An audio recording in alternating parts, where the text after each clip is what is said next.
బుజ్జి నీకెన్ని రోజులు వచ్చింది సినిమా, నువ్వు ఎన్ని రోజులు పని చేసినావు? షూటింగ్ 15 డే ఆర్ సాంగ్ తో కలిపి 18 to 20 days. అంతనేనా? నీకు తమ్మి నువ్వెన్ని రోజులు చేసినావు? నాకు అంతా త్రూఅవుట్ ఉన్నా త్రోట్ అంటే ఒక 60 రోజులు చేసింది 60 ఉండదు, ఒక 45 రోజులు ఉంటుంది. మొత్తం సినిమా అంతా 45. 45 డేస్. తొందరగా అయిపోయింది షూటింగ్. 60 days అనుకోండి మొత్తం సినిమా మొత్తం పాటలతోటి కలిపి. కలిపి. పాటలకి ఎక్కడన్నా బయటకు పోయినరా? కొడైకెనాల్ వెళ్ళాం. ఈ పాట ఈ పాటకు కొడైకెనాల్. నువ్వు కూడా పోయినావా బుజ్జి? అవును, చాలా చల్లగా ఉంది అక్కడ, చాలా కోల్డ్. జర ముందు చెప్పినుంటే నేను కూడా వస్తుంటే చూస్తుంటే, నేను చూడకపోతే కొడైకెనాల్. ఈసారి వద్దురు కానీ ఈ త్యాపకు మళ్ళీ సినిమా చేసినప్పుడు నువ్వు గ్యాప్ తీసుకోకు, నేను కొడైకెనాల్ చూడలేదు. నువ్వు ఎక్కువ గ్యాప్ తీసుకోకు తమ్మి, ఎందుకంటే అసలే మస్తు సినిమాలు వస్తున్నాయి ఇప్పుడు. గింత గ్యాప్ తీసుకుంటే పోటీ పెరిగిపోదా మరా?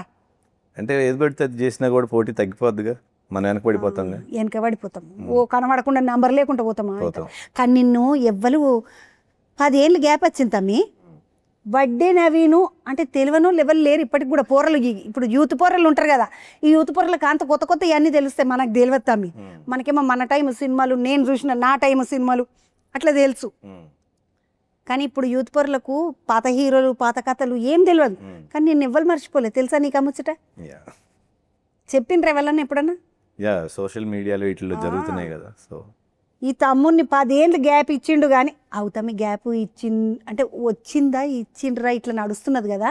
వచ్చింది ఇచ్చింది గ్యాప్ ఇచ్చింది. సినిమా కథలు నచ్చక ఆగిన. రామ్ గోపాల్ వర్మ సారు ఎవరో వచ్చి నీతో అన్నాడంట కదా ఒకసారి, నవీను నువ్వు చేయాల్సిన పాత్ర కాదయ్యా ఇసొంటి పాత్ర అని. అట్లా అనలేదు. నేను ఒకరోజు క్యారవాన్లో కూర్చున్నప్పుడు అటాక్ నా లాస్ట్ సినిమా, దాంట్లో నేను వన్ ఆఫ్ ద క్యారెక్టర్స్ చేస్తున్నా.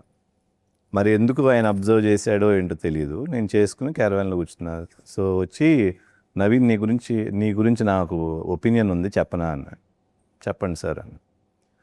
ఆయన అప్పుడు ఏంటంటే, నువ్వు చాలా అందంగా ఉన్నావు కానీ నువ్వు చేయాల్సిన సినిమాలు నీకంటూ ఒక సినిమా ఉంటుంది, అట్లాంటివి చేసుకోవాలి నువ్వు అన్న. అది ఆయన అంతేగాని ఆ సినిమా చేయకూడదని ఆయన ఏమన్నా.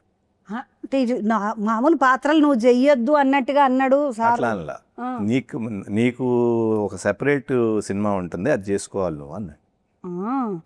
నువ్వు ఇంత అందంగా ఉంటావు కదా తమ్మి, మీ అమ్మ ఉంటుందా నీ లెక్క, మీ నాయన ఉంటాడా? మా అమ్మలాగా నేను ఉంటాను. మీ అమ్మలాగా ఉంటావు. అమ్మ పోలికి వచ్చింది అందుకని అదృష్టవంతుడు, మళ్ళీ అందగాడు తమ్ముడు. అంటే మా నాన్నగారి పోలికలు కూడా కొంచెం ఉంటాయి, మిక్స్ ఇద్దరే, మిక్స్డ్గా ఉంటావు. ఇప్పుడు మీ బుడ్డోడు నీ లెక్క ఉంటాడా, మీ ఆమె లెక్క ఉంటాడా? మిక్స్డ్ ఉంటుంది. వాడు కూడా మిక్సీ వేసి మిక్స్డ్ అయ్యాడు.